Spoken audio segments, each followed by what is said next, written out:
As you can see, PPC works a little bit differently from traditional advertising in magazines and on TV. You're no longer paying for a single advert, nor are you paying for exposure. Instead, you're paying directly for clicks, and that means you need to think about things a little differently.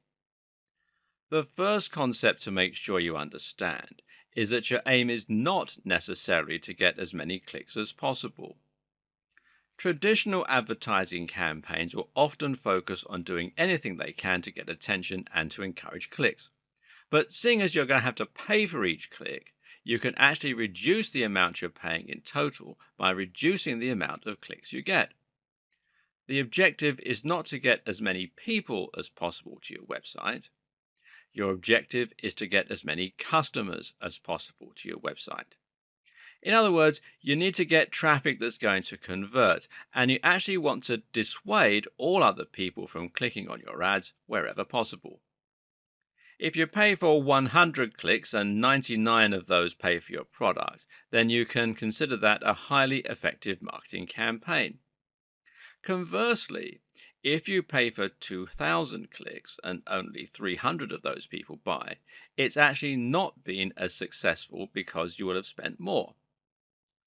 What this essentially tells us is that the bottom line is by far the best way to gauge your success. A good PPC campaign is not one that gets seen a lot, nor one that gets clicked a lot. A good PPC campaign is one that earns a lot. This means it's impossible to separate your PPC strategy from your general business model, and it makes it very important to think about your budget, your costs, and your profit margins whenever you set up a campaign.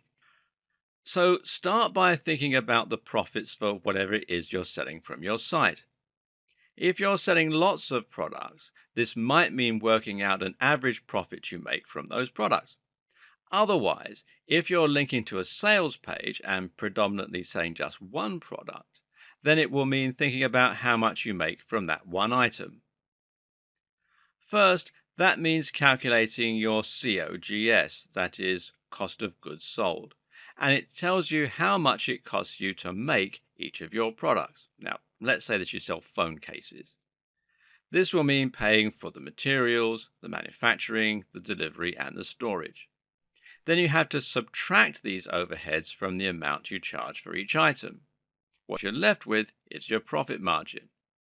The great thing about digital products like ebooks or online courses, which is what a lot of website owners sell, is that you have zero overheads, and that means you'll be making 100% profit on each sale. An ebook that you sell for $30 will give you a $30 profit.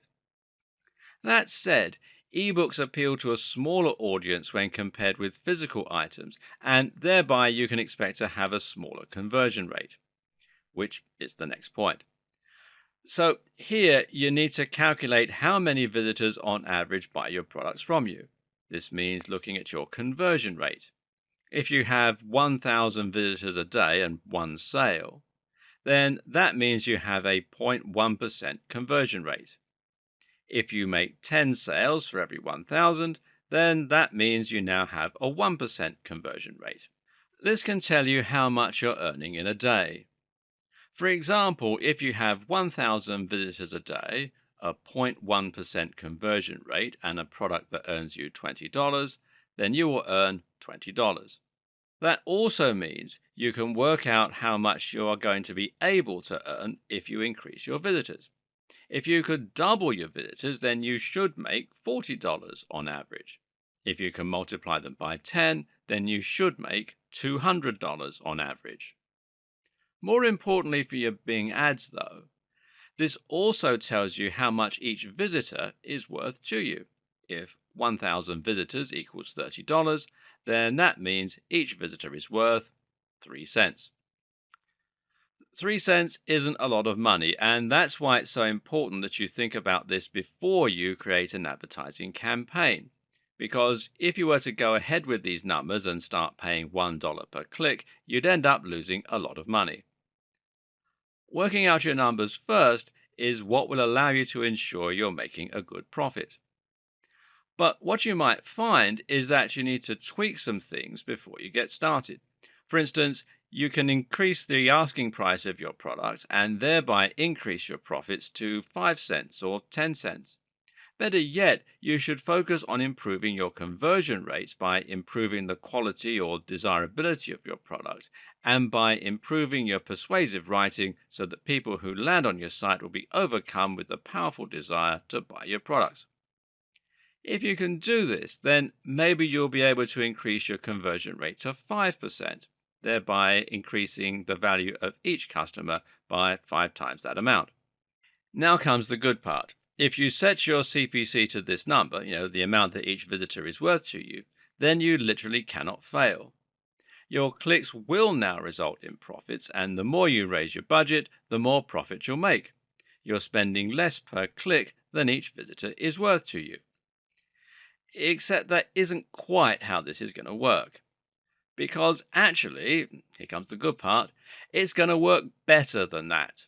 That's because the people currently on your website are all people who got there through, well, all kinds of different means.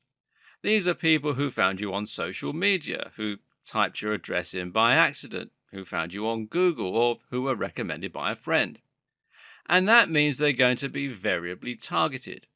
Some of those people will have zero interest in your products. And that's why it's so important you think about targeting the right kind of user in your adverts. And that's also why we're not trying to simply get as many visitors as possible. As mentioned, it's actually more important that we get lots of the right users and put off people who aren't likely to want to buy. Your objective then is to make sure that the way you design your ads is only going to appeal to potential customers. That means your text shouldn't read, "Click here for the amazing secret to losing weight." Rather, it should read, "Click here for a $30 ebook that will make you lose weight fast." Or, "The secret to weight loss, just $30. What this does is prevent anyone not looking to spend money from clicking on your ad. We don't want these people because they're costing us money. But someone who knows the price up front and is still willing to click is very likely to want your book. Assuming you can convince them that your product is what they're looking for and it's good value for money, you should be able to walk away with a sale. Now, think about how much higher conversion rates will be for people who click this ad versus people who just stumbled onto your site. You can further target your customers by placing your adverts on the right keywords and key phrases. This is a big part of the PPC campaigns, and it's very much worth doing your research here. Again, you need to make sure your keywords are things that the right people are going to be searching for. At the same time, though, you also need to keep your competition low so that the average CPC will be as low as possible. If you try and rank for, say, hotels, then you're going to be up against thousands of other businesses, some of which will have near infinite resources. How do you like the sound of competing with Expedia, Airbnb, or Hotels.com and the rest? They can afford to offer $1, $2, or $5 per click, and you just won't be able to keep up. But use a keyword that is popular but not overpopulated, like quirky hotel Santa Monica or romantic getaway in Bournemouth, and you're going to be paying less and targeting a more specific type of customer, meaning you can use a more specific and tailored landing page for them focused on the area and type of experience. How do you find a keyword that's popular, directly targeted, but not overcrowded? Simple. You use Bing's own keyword tool, which can be found here at bing.com/toolbox/keywords. And then you just simply sign in with your Bing account or with your Microsoft account. And this tool will let you search different keywords and will then show you the amount of people searching for that term in the date range you specify. You can look at how many times a term has appeared in a search over the last 6 months, for example. If something came up 50,000 times, then that's a fairly good keyword that will potentially be able to grab you up to 50,000 visitors. But if the search term came up 100 times, then it's a lot less useful to you. Note that Google also has a keyword tool called its Keyword Planner, and you can use this in just the same way as you would use Bing's own keyword tool, and it doesn't really matter if it's from Google. People tend to search for the same things on both engines. And if you just do a search in Google for Google AdWords Keyword Planner, it'll direct you to the local version of the site. Finally, another tip is to look at your site's metrics and identify who is currently coming to your website. If you have Google Analytics set up correctly, then you'll be able to find out which visitors are buying from you and what they typed in order to get there.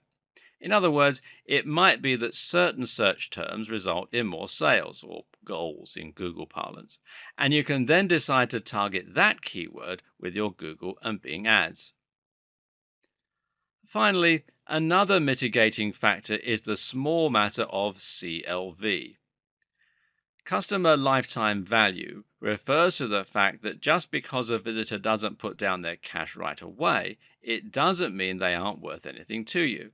In fact, if they sign up for your mailing list and then become lifelong fans, they could ultimately end up being worth more to you. For this reason, the only way to really be sure if your Bing ads are working for you is to watch your metrics very closely. This means looking at how many visitors you're getting, where they're coming from, and how your sales increase as you spend. The more data you track, the more profitable any PPC campaign will be.